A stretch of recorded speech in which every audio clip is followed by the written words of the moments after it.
Follow the money. That's what I always say. You always follow the money. Yeah. This is Follow the Money with Mitch Moss and Paulie Howard on VSiN. Here we go. It is Follow the Money on VSiN, the sports betting network. Mitch Moss, Paulie Howard with you. We are live in downtown Vegas from the Circa Resort and Casino. Fun 3-hour program lined up today. On the show, Mike Palm comes up second hour.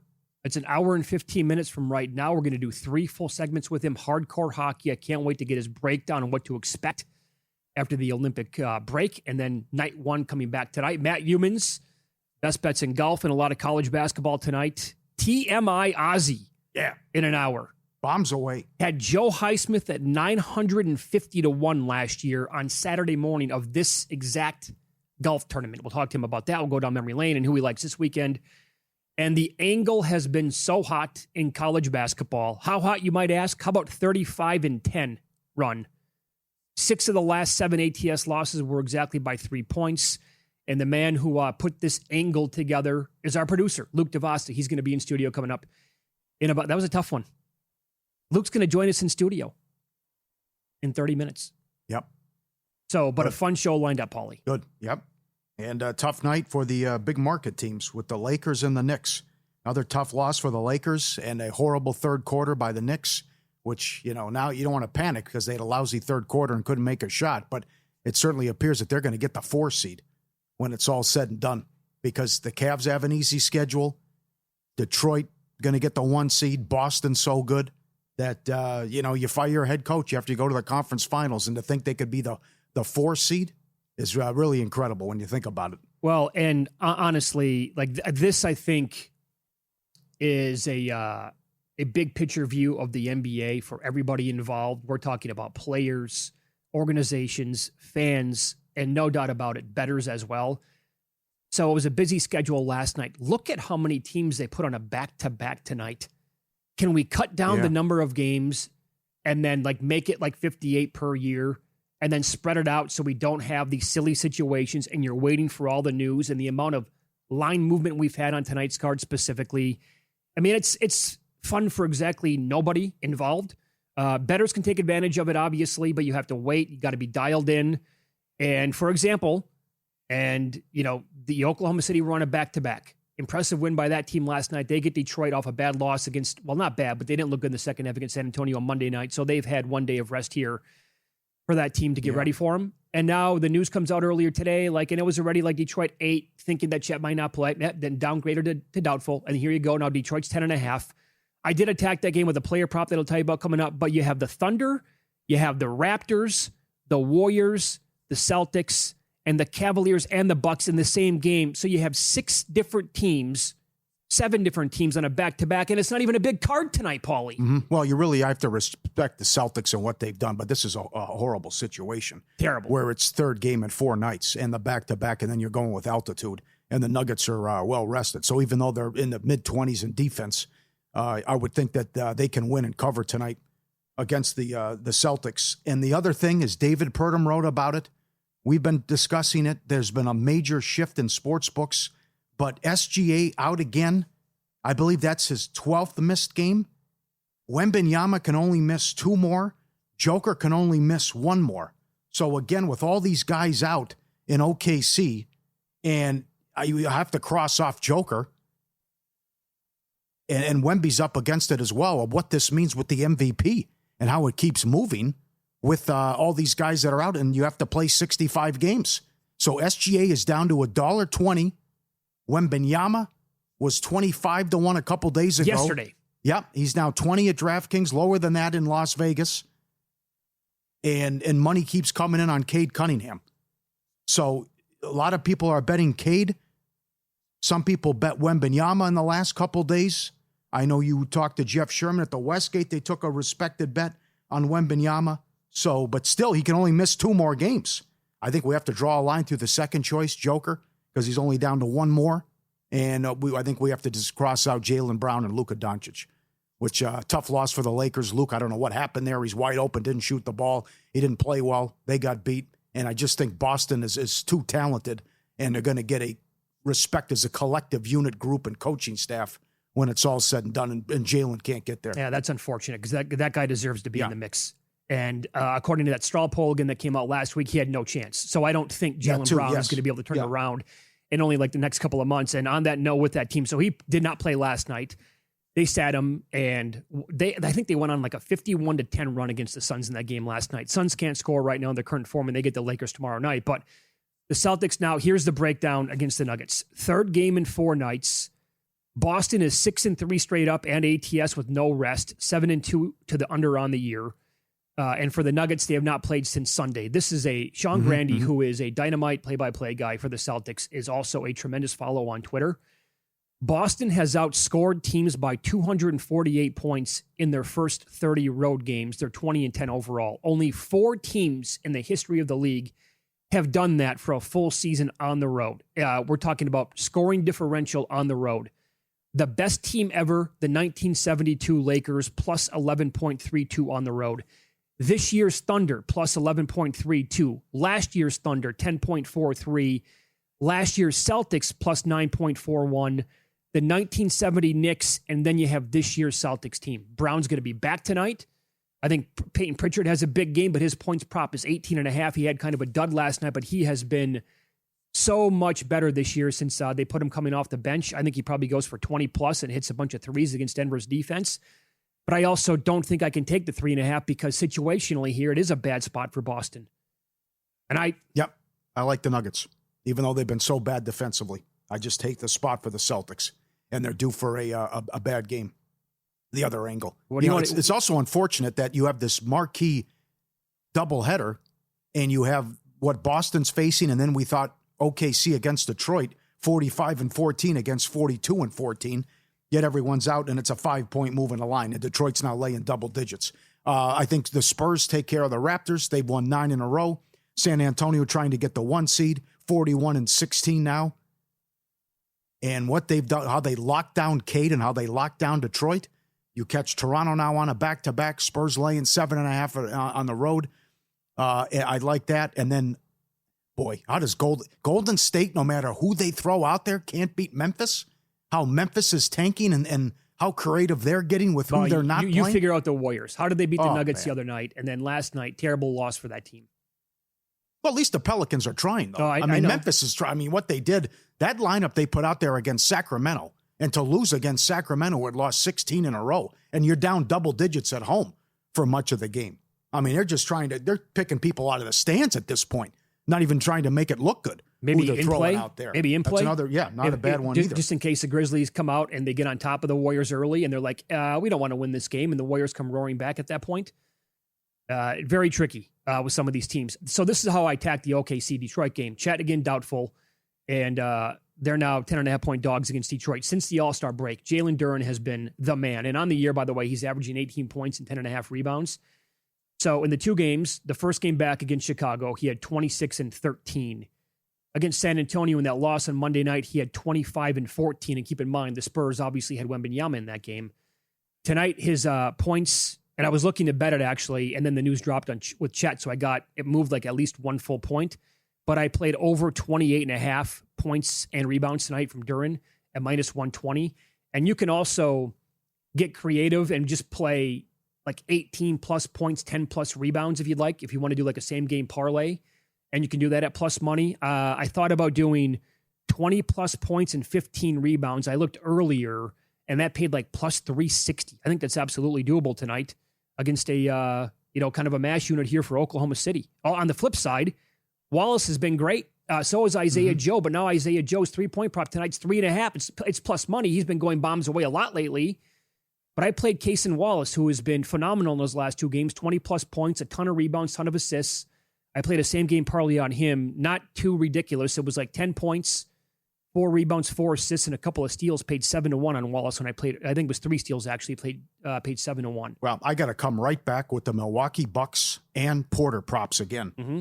So the line has moved big time because Harden fractured his thumb on his right hand, and they don't know how long he's going to be out. But is that enough to move the number? Which that's a back-to-back, but you had an easy time of it against the Knicks.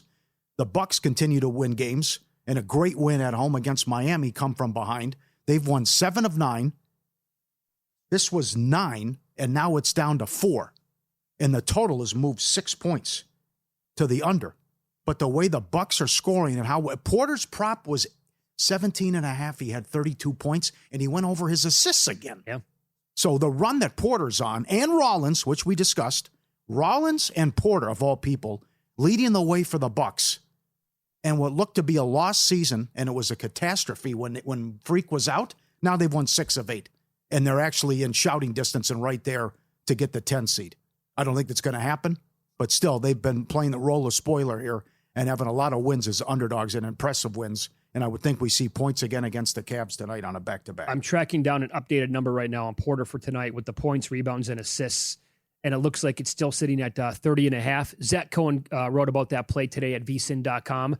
He's been averaging 35.5 PRA last 8 games. And to your point, last night he had 32, 7, and 7. And tonight it's been adjusted, obviously, but 30.5 you can find over at about, right now at DK, it's minus 106. He's $1.50 to score 18 points. They wised up to his assists. They moved that and adjusted that, but still $1.50 to score 18 when you know he's going to get plenty of shots and looks and what he's doing every single game. And your buddy Cam Thomas also likes to shoot. Yeah, no, I like the PRA for Porter for sure tonight. Kuzma played well. That was unexpected. I think the Bucks win the game. I wouldn't be surprised. They're hot. Playing well. Up next, we'll hit the college schedule coming up. We have a great game tonight in the Big East and a big one for UConn's chances at grabbing the final number 1 seed in the tournament. We'll explain why coming up on Follow the Money. It's VSiN, the Sports Betting Network.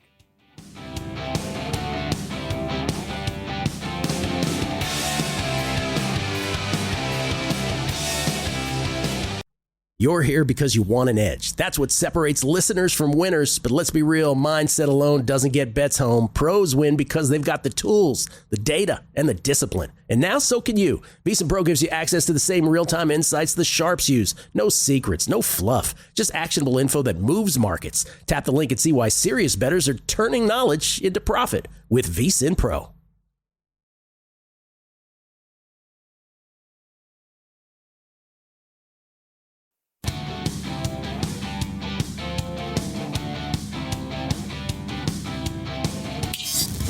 This is Follow the Money on VSiN. We are going to go hardcore hockey with Mike Palm coming up an hour from right now. It's a really good slate. Good sports night tonight, obviously. NHL returning, some really good NBA games. College basketball is really good as well, including the rematch now, Paulie. This is in Hartford tonight, actually.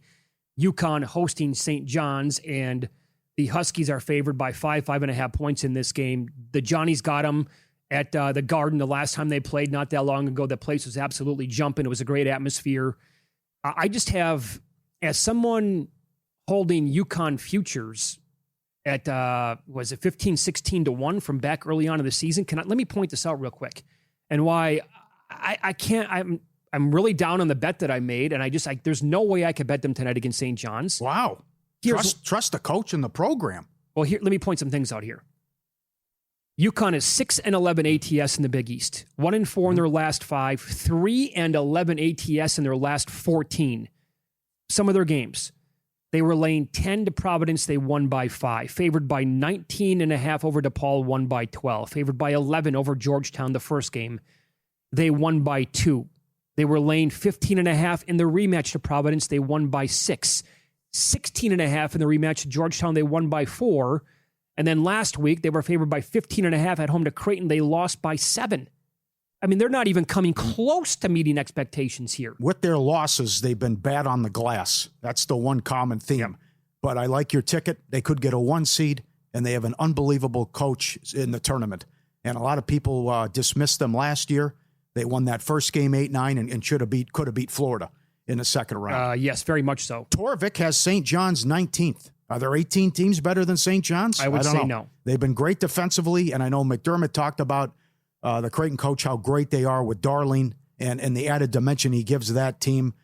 81-72 in the first meeting, 22-5 against 25-3, 15-1 in the Big East. They only allow 69 points per game, but defense will travel, and how they do a great job defensively and cleaning the boards, and an excellent Hall of Fame coach last year was a disappointment with what happened in the second round against Arkansas, but that was a team that really struggled to shoot. And also there was a controversy about what he did sitting the point guard. Mm-hmm. But how well this team's playing and the long winning streak.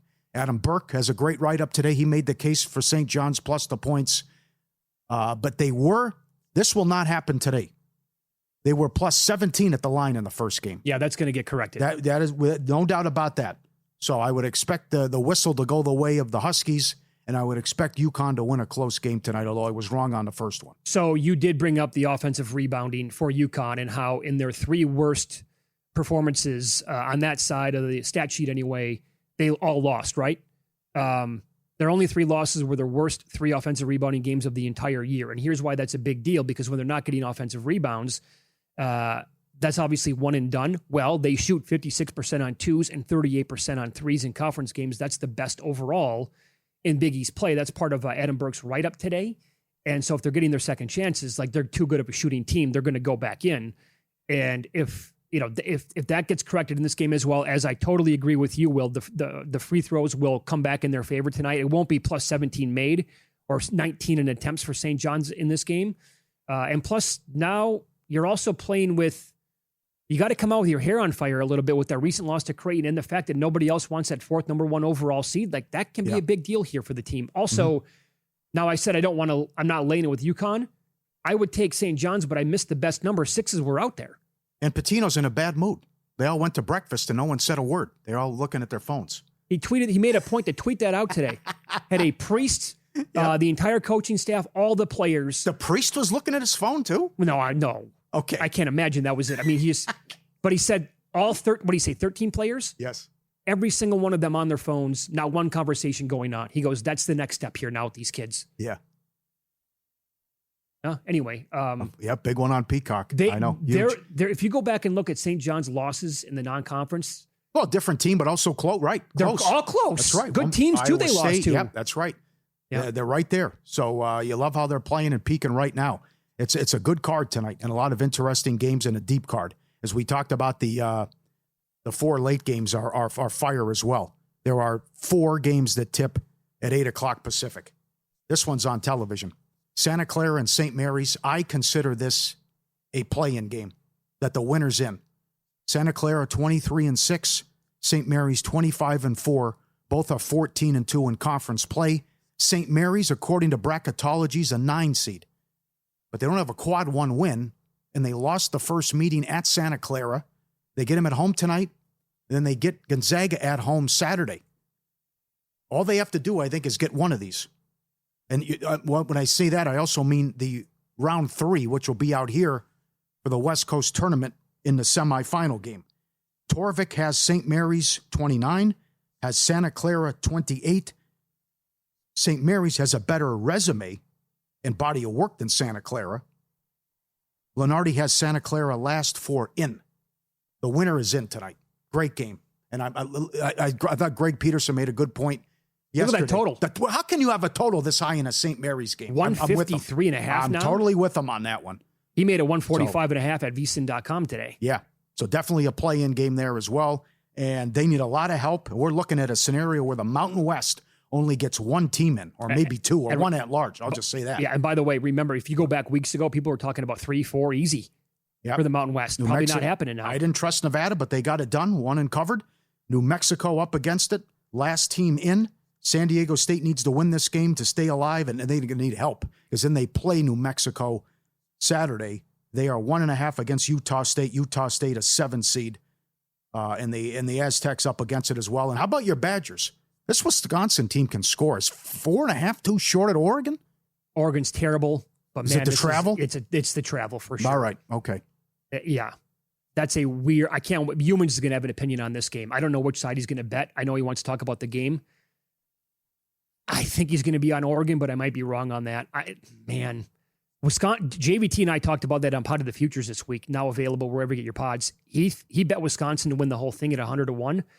We talked it out. 20-1 is available to make the Final Four. Like, they're that explosive on. And look at their wins. Yep. Now, on the road, Illinois and Michigan, like when they play, they can play to that level now. And offensively, and they have some just sick individual talent. But tonight, now it's 5.5. Ooh, boy. I thought SMU was laying too much too. Same type of deal.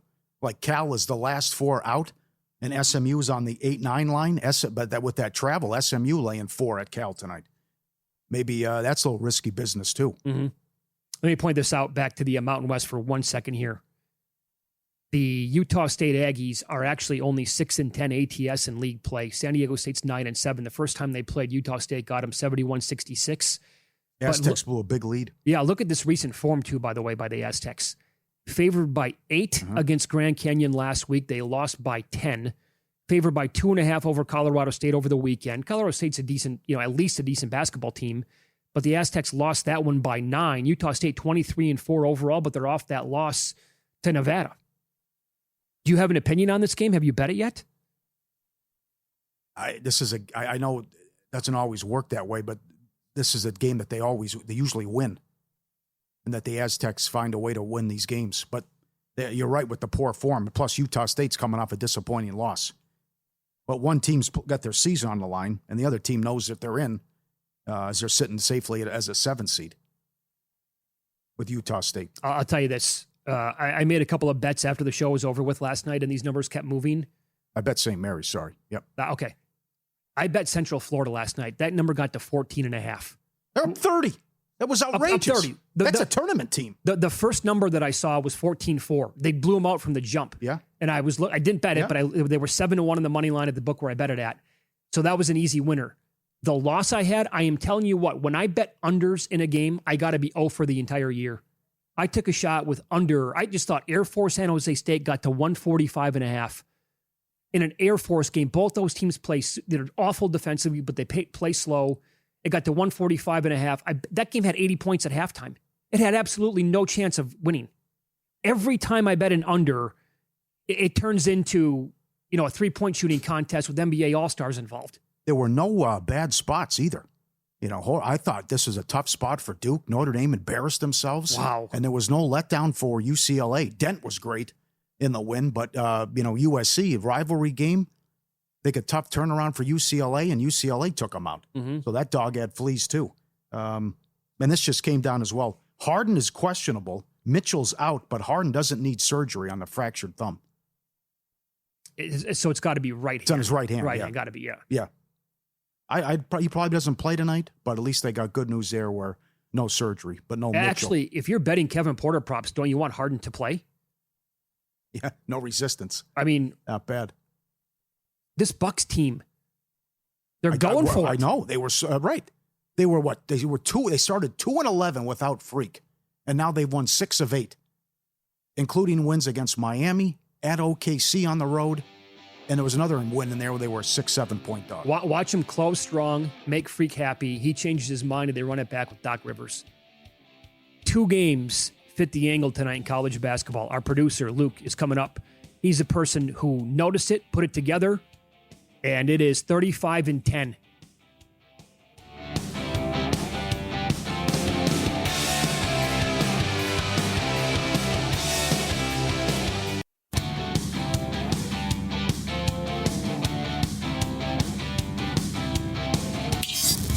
This is Follow the Money on VSiN.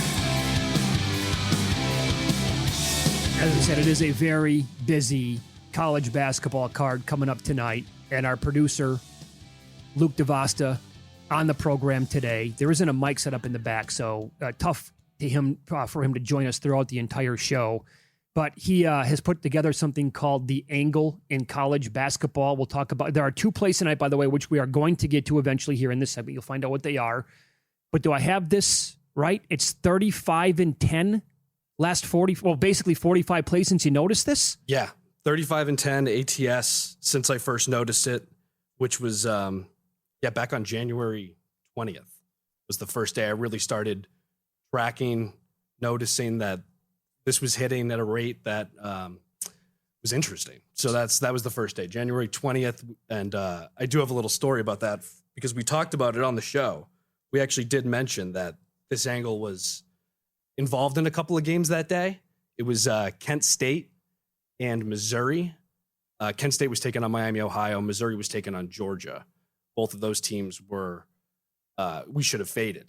But I bet them, went 0-2, and realized this thing might be pretty strong. So I actually started fading it. which is Oh, crazy. I see. Okay. So you started January 20th. The college basketball season starts right away in November. I wonder what the results were for the first two months of the entire year. Yeah. I mean, because a lot of the reason I found this was through putting together the info on the rundown, because Mitch was the one who put these sites into my sphere, kind of the Ken Palms, the Bart Torvik, the Haslametrics. But I didn't have the subscription for Ken Palm. So I went Bart Torvik, Haslametrics, and Greg Peterson. Here at VSiN, yeah. Yep. And just kind of started plugging away with those. And I don't know if I just wasn't focused on anything in particular. We were kind of tracking, differences in lines, how many points away is a certain game. But the actual flipping of the favorite ended up being what has kind of been the most valuable. And it did take a while though to find it, but happy we did. Can you expand on what constitutes a play then? And what goes into everything? Yeah. So And one other thing too, 10 losses, 78% last 45 plays. 4 of the 10 losses were on one day. That was a busy Saturday, February 7th, went 4-4 ATS and all close losses. So it's been an incredible run. But define it, please. yeah, so the angle essentially comes down to these 3 sites, Bart Torvik, Haslametrics, and then Greg Peterson here on VSiN. So 2 of those sites are free. One you're subscribing for here. But if those 3 sites say one team is favored and you check the book and it has the opposite team favored, that's when you agree with these 3 sites. You take the dog at the book and roll from there. So that's why every single play we see is a dog. They can't be favorites. And every single one is obviously close to 1.5, 2.5, 3.5, because you're able to flip the line that way. Now, how about that? After what we've discussed for 2 weeks straight, 3 weeks about the false favorite, 8 straight angle plays have been plus 1.5. It's insane. Yeah. And you've cashed 6 in a row now. Plus 1.5 over the weekend. Over the weekend, it was 6-0. Yes. 6-0. And every game was 1.5. And Yes. what do you have here? 6 of the last 7 losses were all super tight games and lost by 3 points against the spread. Yeah. So 6 of the last 7, all exactly 3-point losses. So all by 1.5 on the spread, all coming down to that last possession. I think going back, I can only recall like 1 or 2 blowouts. There was a blowout like a month ago, Cal Poly. I had one night and there was just no chance for them the entire game. But yeah, everything else is either insanely close loss, heartbreaking, devastating, bad beat comeback like we had with Holy Cross. Holy 19. Cross was up by 19 at Insane. halftime, catching points, and they lost. And but yeah, everything else, it's just like these games almost have it's weird to say, but like each game almost has a similar pattern to the others in the sense of it's like it's a strong run typically for the team I'm betting on early, Yeah. and then right. they kind of fade. There's been some comebacks too. We had Lehigh come back against BU over the weekend. But yeah, it's crazy. Good observation. Good for an in-play angle, too. Mm-hmm. As our side is usually off to a nice lead. Yep. So have you noticed, though, in all these winners, how many of those are actually close games? Because the market is telling you like it's supposed to be a close game overall, whether or not it's the actual betting number that you're getting or the projection sites, right? Like it's pretty close. Like this is not, again, you're not trying to find if Torvik, Peterson, and Haslam have a game all at like -9 and the market is -2. That's not what the story is here. You're all, it's the wrong favorite basically is what the angle comes down to. Have you noticed that are these dogs typically winning overall in easy fashion, or have you had a lot of close games as well with the winners? Yeah, I mean, I've only actually needed the hook a couple of times. I think it was like January 23rd, Buffalo. I had them plus 2.5. They needed a last second shot against UMass to cover. They lost. But yeah, I mean, I don't know if I have an exact number on that, but it seems to be most of them are, if they're winning, you're pretty set towards end of game. Like I said, a couple of bad beats, couple devastating losses. But yeah, for the most part, it's not super close. It's not blowouts, but it's not overly close either. I'm not totally sweating every single one to the bitter end. Yep. Follow Luke on X, by the way, at Luke DIV. He tweets out all these plays when he notices them. Again, he uses 3 different sites. And if they all have one team favored, but the betting number is the exact opposite, that means fire on the underdog here. Or I should say, if the betting market has a team favored and all 3 other sites have that team flipped, there you go, 35-10, 45 plays since he documented this at 78%. Unfortunately, the way that you and I were talking about this before we came out here in this segment, we're probably not going to have a lot of games on a daily basis, even though the schedule is going to have a ton of games moving forward into the March Madness, just because as numbers get tighter, it feels like you're not going to have 2, 3, 4, 5 every single night, you think? Yeah. I mean, it seemed that way. And like another thing, when I was checking back, going through this, just looking at these spreads, we've been talking about the 1.5, and it's mostly 1.5 now. But earlier in the year, we had, earlier a month ago, we had 2.5s, 3.5s, 4.5s. On January 24th, I bet UCF plus 2.5. They were favored, or should have been favored, against, I think it was Colorado. And that line moved to plus 4.5. So I hit it again, and they won outright. Like it's so even going against the line movement has been crazy. But yeah, lately it's all these 1.5s. I think it's just the books without football on. They're maybe a little more focused on some of these games in college basketball. And I hope we're loaded for like the first few days of the mid-major tournament. Yes. Because I think when we get to March, there's so few games. They're going to be locked in on everything. But yeah, I really think some of these like Patriot League first rounds, like all these types of smaller conferences, I think we could see some stuff. All right, what's fits the angle today? So today we've got one at 4:00. It is Charlotte taking on North Texas. Charlotte plus 1.5, and I believe every site had them around 2 or a 2.5 point favorite against North Texas tonight. So that's at 4:00 Pacific, 7:00 Eastern. That's play number 1. And you can still find, looking at the screen right now, you can, with various juice, but you can still find 1.5 out there. Some books actually have Charlotte now the favorite, but if you can still find 1.5 right now with Charlotte, that would qualify as a play, obviously. And then the second one tonight, we have in the late window, 8 Pacific, 11 Eastern, we're going with Loyola Marymount over Washington State. I believe they are still a plus 1.5 at most books, and that'll be tipping off, 8:00 Pacific, get them plus the 1.5. I mean, like I said, there's only been a couple of times this thing's gotten hooked, so money line just as, maybe just as valuable. I don't know about that. You're going to hate yourself. Hate yourself and falls 1. That can happen. It can. Fair enough. Yeah. Well, how about tomorrow? So for tomorrow, I don't have anything just yet because some of these lines are still popping out. But what I've done is I've checked on. It's super easy to check on Bart Torvik's website. You can sort the games by line, so that kind of gives me those handful of games with the tight spreads. The best one I see, honestly, right now, and again, it's not official yet. We have to wait and see what the line is going to be.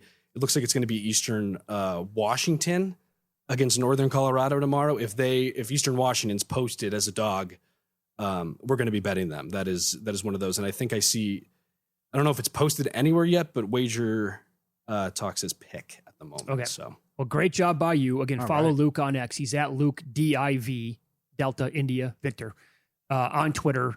Phenomenal job overall. Have you upped the size of your bets at all since it really got hot? I swear the one time I did, I think it was that 4-4 weekend. Yeah. I swear it was. Yeah. Like it was just, I was like, we got so much here. Plus, you're on a 6-game winning streak, so you're probably concerned about tonight, too. Oh, sure. Yep, Yeah. tonight. And you come on air and, put it out there for Yeah. everybody. The kibosh has been put on it for sure. Yeah. So no, I'm trying to keep it consistent, and it's genuinely been a fantastic just lesson in patience for me. I'm super impatient with a lot of stuff, so it's like just locking into these few games when they pop up and hold off otherwise. Yeah, I mean, because you've been texting me, we've been DMing, I've been, I set your Twitter to my alerts as well, and I'm like, God, I gotta go, and I don't. I have not gone. It's been the same exact unit every single time. These are trash games, too. I love it. That's get that's down what makes in it even better. Let's get down in the weeds. I know. It's beautiful. Let's hit a 2-0 tonight, huh? That'd be nice. Thanks, Luke. Win lose up next. 2 huge jackpots hit at Circa here yesterday. Paulie details coming up.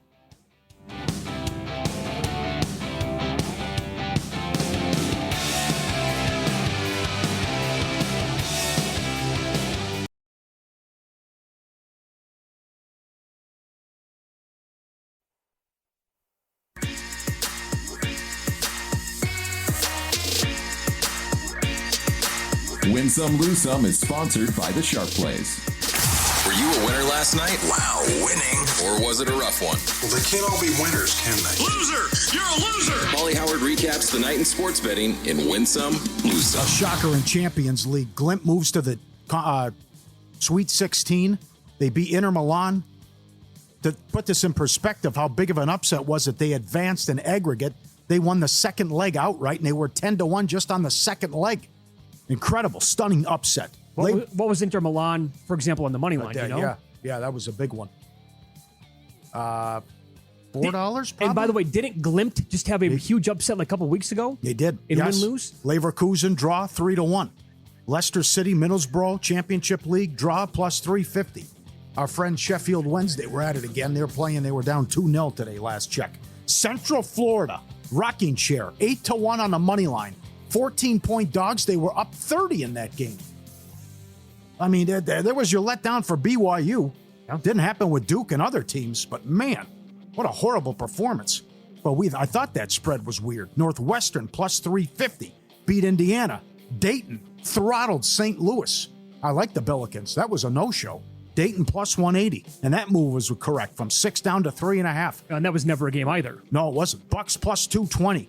Magic plus 220. Lakers lose for the first time all year when leading after 3. Mavs Nets over 224 up to 228. Celtics Suns under 211 down to 206. State of the Union mentions. He said no, no, no. Drill, baby, drill. Those were lower odds. Yeah, that was below 50% for sure. Fentanyl paid well, too. We wasn't expected to say fentanyl. Other ones where you thought it was a lock, hockey, gold, AI, artificial intelligence, cartel, Kirk, no problem. What he said. How did we not just put a ton of money into those markets last night and unload on saying words such as cartel and hockey? Yeah, yes. You knew they'd be there. Come on. Right. I thought Charlie Kirk, too. He was only like trading at 80%. 79% while we were on the air. And there was some under movement, some no movement. Can you call and round robin this? He's going to say. I don't think so. He's going to say. I wish. I know. He'll say fentanyl, Pelosi, mental institution, hockey, and gold. Right? He also mentioned all these places during his speech: Iowa, Florida, Ukraine, Russia, New York, Gaza, Iran, India, Korea, Israel, Memphis, Mexico, Congo. Got all those in somehow. Many of those were 90% or above. Well, still impressive. He got them all in. Although, what was the actual time he talked as in terms of when you take out the applause? That's what I said yesterday. I know. Now do you know why I can't watch any of those? It doesn't matter. Yeah, right. I can't. Right. I mean, I can't. Please, just for the love of God, moving forward, let whoever the president is Let it breathe. speak for 5 minutes before you. Here's what Mitch was talking about. Subscribe, be part of the team, vsin.com, our radio and podcast friends. You always want to see these tweets and videos. At Paulie Does Vegas on Instagram. Send them in. We'll put you on. I retweeted this. This happened while we were on the air. For only the second time in the history of Circa Resort being open, the Pai-Gow Progressive hit, the 7-card straight flush. You need to get more money if you don't have the Joker. So I talked to Joe, who works here. He was playing with his family. They all left. He stayed. He's the only one at his table, and he gets dealt the 7-card straight flush. 8, 9, 10, Jack, Queen, it's all King. there. 8, yeah, there it is, without a Joker. And he didn't win the hand. I'm sure he doesn't care.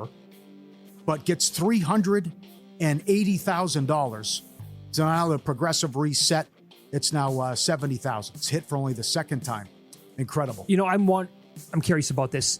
Do you think there is, and this would be somebody for the audience as well, maybe outside of Las Vegas or maybe here in Vegas where we don't know, if you do hit that without the Joker, are there spots that pay out more money? That was my first thought. No Joker? No kidding. You get it straight? Yeah. On Face Up Pai-Gow, you get paid more if the dealer has a Pai-Gow with the Joker. You get paid more. If it's side bet, you can bet the side bet on that. Yeah. I saw Paul Charchian respond to this, and he said, my problem is I don't play the side bet. Oh, He thinks it's too negative EV. He just plays straight up. Imagine you get that. You don't have the bonus bet, though? It's like the Frank B story, right? Hello, The guy, Hoover Dam. Caribbean stud. So now, right before this happened, the 3-card poker progressive hit. Lady sat down on the first hand, got the royal flush for $31,000. First hand here. First hand here. Earlier in the day. Incredible. So now we just need the No Limit Texas Hold'em to hit. That progressive's $580,000. Wow. Am I wrong on this? You're a big fan of the 3-card poker, right? Yeah, every hand's an adventure. Yeah. It's an event. It's fun. Yeah. I have some friends who absolutely, that's their game. It's fun. Yeah. So this also hit while we're on vacation. This was Harrah's, Luke. At Harrah's, $1.5 million. We showed that briefly yesterday. He has the Joker, though. But this is different than Circa. That's an impressive jackpot for Circa, that it's only one spot. You know, these Harrah's, Caesars, whatever, these all are tied into different properties. Yeah. That's why it's also pays so high. And that hit for $1.5 million. And this is cool. This was on X. This is Caesars Sportsbook in the early 80s. When we go back to this, look at the chairs. They're set up with the helmets of football teams in the NFL. I like it. Raiders, Cowboys. What a unique way to... It's like where they take the top off the helmet, and that's where you sit in a sports book. Oh, that's awesome. Well done. Lose some Warriors, Pelicans over 225 up to 229. No good. One lose some. How about a good dog video? I think you sent this in. When the plan of escape goes awry, totally backfires. The puppy wants to get out of the gate, and the guy comes in, but the puppy gets stuck in between the bars. No, I didn't send this. The other guy comes out, no problem, right? He's like, look at this. That's my whole plan. What am I going to do? The look on his face, right? Or he realizes, oh no, like he got out, no problem, but now I'm stuck. What am I going to do? Double whammy. Yeah. Oh, no. Help the poor guy. That's a bad beat. And a bad beat, Pete Hamill sent this in from Iowa. Ball State under. Stone cold, dead nuts under, but goes to overtime, and you get beat there. Always fun. Thanks to the sharp plays. We love them. Been with us, follow the money since day one. The AI plays, the Robinhood selections, donation to charity. He is connected, great sources, alerts directly from the pros, and beat the boards and pound the boards. And the madness with the sharp plays. Championship week. The little guys start their conference tournaments next week. The first bid goes out a week from Saturday. There are 4 bids next Sunday. Real-time global betting info. Records updated daily. Sharpplays.com. Good stuff. Good stuff there. Spring training baseball. We're now pretty much a week into this. I have bets, but I can't share them on the air yet because not all books have posted numbers. So I want to see what they're going to open at. And then I will. But I'm still waiting to add one more bet, like to win the Cy Young, shall we say. But Circa, for example, they don't have any odds up yet for awards. And I'll give you a hint. There is a pitcher going today. Actually, they already won, and he pitched the second time already on the year. He is the one guy I wanted to bet to win an award this year if the number was right. I did at 60-1, and I want to see what Circa's going to open up at some point, I think, in the next week or so. And I'll share on the air once those numbers are all available. I was looking at the most wins by a team market overall. Yeah. The Dodgers are $2. So because they're so loaded and their power rating is so high, that's going to create some pretty big numbers down the board. Like, for example, the Yankees are 17-1 most wins. The Mariners are like 19-1. I was looking at some projections on Fangraphs and beyond. The Mariners have, at some sites, the second highest projected win total the entire year. The Mariners are around like 15 or 20-1. I know some people are super high on the Tigers, and that makes sense, obviously, with Skubal getting Valdez as well, and now that offense, if you expect him to take another leap this year. They're 40-1 or higher for most wins, and they're playing in a division with the Twins and the White Sox. Like, if the Dodgers stumble a little bit and somebody surprises, like the Brewers won, 99 games last year, almost pulled that off. Who could it be? You know? Good. No, it's fun here, too, when you get in the trash with some of these college basketball teams. So we just talked to Luke with the angle. 78% last 45 plays. This was pretty good at VSiN Insights. Nebraska Omaha made the tournament last year. Lost to St. John's. They're laying this frickin' number again, right? They're laying 1.5 at South Dakota. They lost the first meeting by 4. They had a bad night shooting the 3. but they shoot at 37% on the year. South Dakota's lost 3 straight without their leading scorer, and a little revenge for Omaha. 1.5 on the road. Okay, good. I thought that was a good angle, too, here. I like it. Because the West Coast plays their games on Wednesdays, the Thursday card's atrocious now in college basketball. I mean, there's not much there, and you only usually have one ranked matchup. It's the 1-year anniversary of Joe Highsmith winning the Cognizant Classic, and he was 950 to 1 to win the event before round 3. TMI Ozzy will rehash the story and tell us his approach this week, coming up next.